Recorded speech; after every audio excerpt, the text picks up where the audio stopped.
12 hari lamanya Israel dan Iran saling berbalas serangan. Tepatnya dimulai sejak Israel menyerang fasilitas nuklir Iran pada 13 Juni 2025 lalu. Amerika pun ikut campur dan membantu Israel dengan menjatuhkan bom penghancur bunker yang menyasar 3 fasilitas nuklir Teheran. Perang berakhir dalam 24 jam yang penuh dengan gejolak. Mulai dari pangkalan udara AS di Qatar yang diserang Iran, disepakatinya gencatan senjata antara Tel Aviv dan Teheran sampai kesepakatan yang hampir gagal. Inilah rincian tentang peristiwa dalam 24 jam yang krusial dan sangat menegangkan bagi Timur Tengah.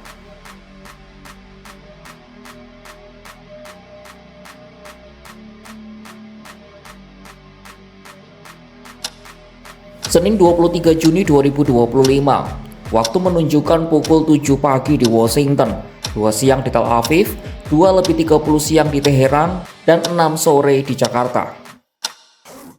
Tanda-tanda pembalasan Iran sudah terdengar. Kepada warganya di Qatar, pemerintah AS menyatakan untuk tenang dan berlindung di tempat aman. Inggris mengeluarkan saran serupa segera setelahnya. Kenapa Qatar berpotensi jadi sasaran?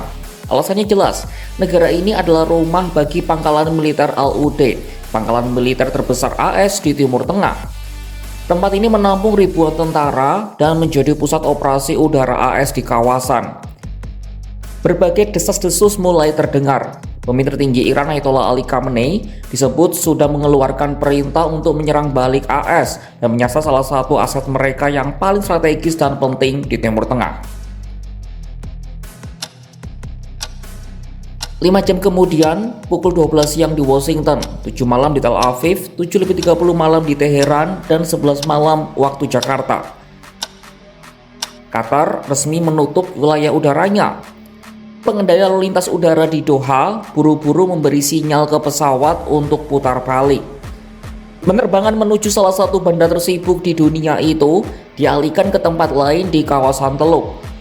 Ancaman serangan rudal Iran ke pangkalan udara Al-Udeid kini tampak nyata dan bukan sekadar desas-desus. Pejabat AS menyebut peluncur rudal Iran telah terlihat diarahkan menuju Qatar. Menteri Pertahanan AS Pete Hegseth dan jenderal paling seniornya menuju Gedung Putih untuk memantau situasi. Dalam waktu 1 jam, ledakan terdengar dari langit Doha. Jejak rudal pertahanan udara Qatar terlihat, menjadi tanda rudal-rudal ini telah memburu senjata Iran di udara.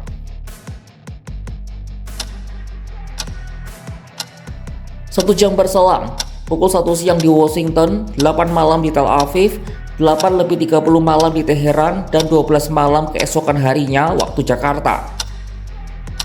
Media pemerintah Iran mulai melaporkan bahwa pembalasan sedang berlangsung. Tak lama kemudian, Korps Garda Revolusi Islam Iran juga mengonfirmasi hal tersebut.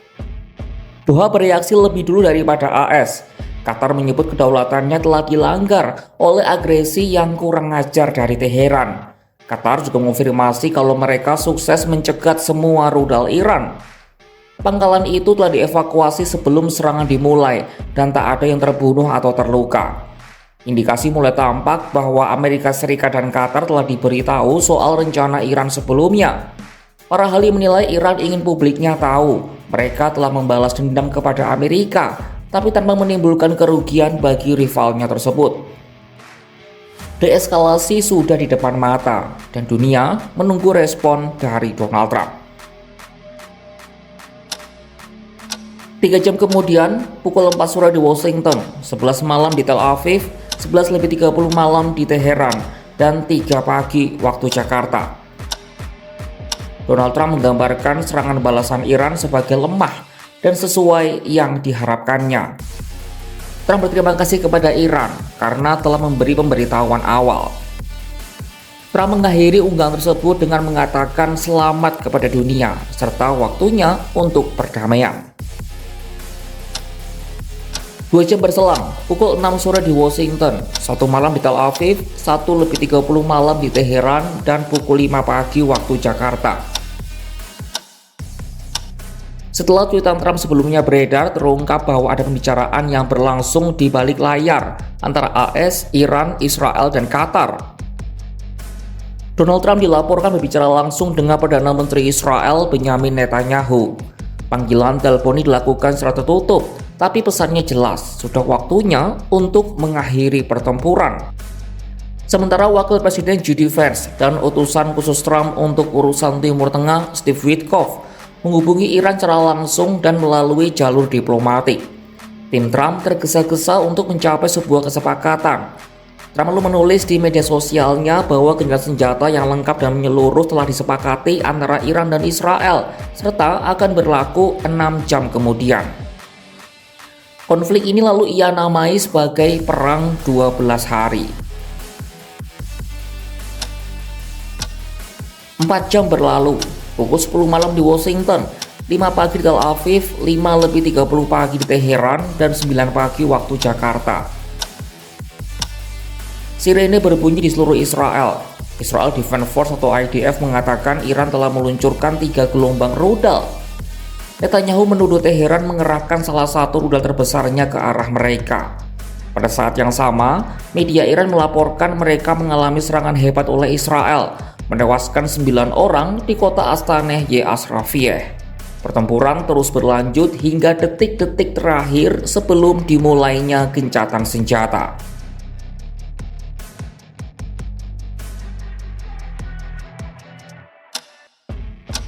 3 jam kemudian, pukul 1 malam di Washington, 8 pagi di Tel Aviv, 8:30 pagi di Teheran, dan 12 siang waktu Jakarta. Donald Trump resmi mengumumkan dimulainya gencatan senjata.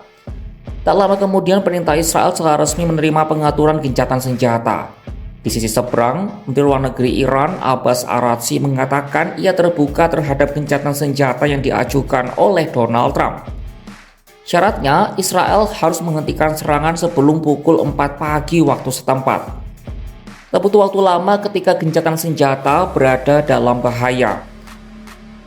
Pertahanan udara Israel kembali aktif ketika sebuah rudal diluncurkan dari Iran yang segera dibantah oleh Teheran.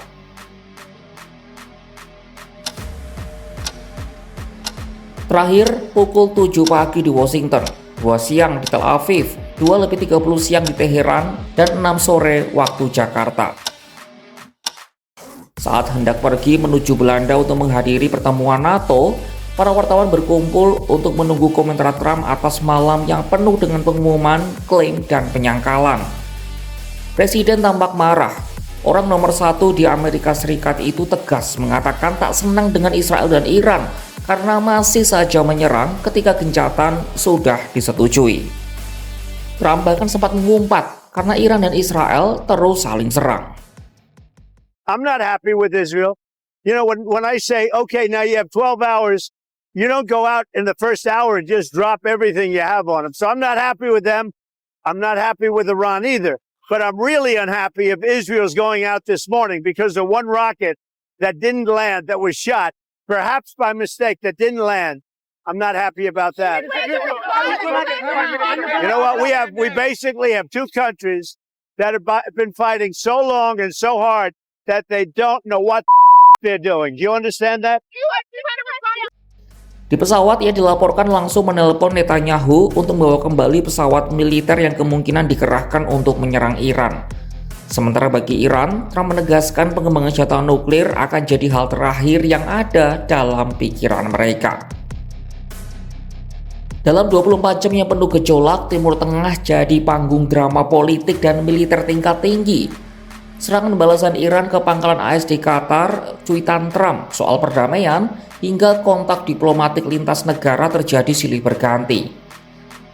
Gencatan senjata diumumkan, namun ketegangan belum benar-benar padam. Rudal sempat kembali meluncur, pernyataan saling tuding pun muncul. Trump pun dibuat kesal oleh sekutunya Israel. Amarahnya juga menyasar Iran. Di balik semua itu, satu hal terlihat jelas. Keputusan-keputusan besar bisa berubah hanya dalam hitungan jam. Berbagai kejadian ini menunjukkan betapa rapuhnya batas antara perang dan perdamaian di kawasan yang tidak pernah benar-benar tenang. Saksikan kabar lainnya hanya di kanal YouTube Kompas.com.